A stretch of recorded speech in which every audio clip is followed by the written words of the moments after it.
This is Movie Tone. Lionel Gamlin reporting. The Palais de Nations, where the League of Nations wrestled with international problems many years ago now, is the handsome setting for the Geneva Conference. Seen here, arriving to play their part in the discussions, are the Chinese delegates.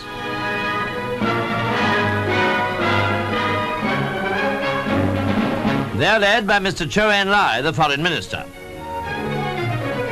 Cameras were right on the spot. One in particular looked as if it really meant business.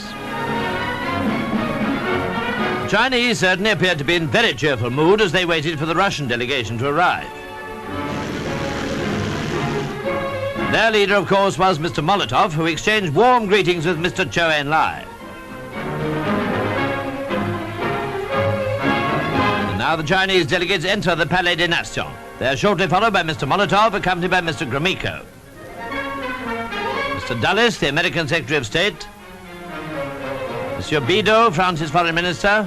Mr Pyung Yung Tai, the South Korean Foreign Minister. And Mr Anthony Eden. The opening session, dealing with procedure, was presided over by Prince Wan, Siam's Foreign Minister. The assembly for this most important conference is a big one. In addition to the communist delegations, 16 Western nations are represented. Korea and Indochina are the chief problems to be solved.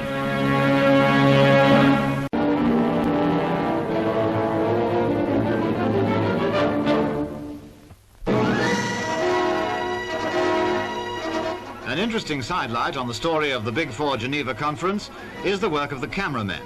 They had a good chance to film the leaders of the delegations during a friendly at the villa occupied by Monsieur Faure, the French Premier. Then came a special.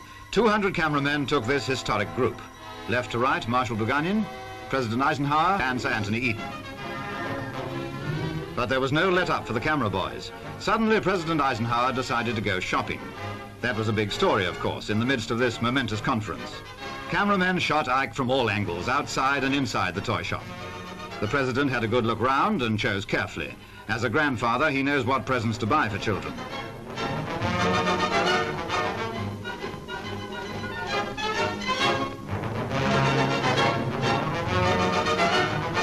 But could the cameramen rest for a moment? No, because they'd learnt that Lady Eden, Madame Faure, and Mrs Eisenhower were about to go for a trip on Lake Geneva.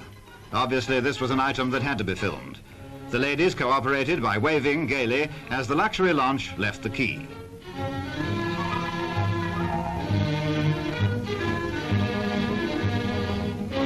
Speedboats followed, and of course some of them had cameramen on board to try and get a further record.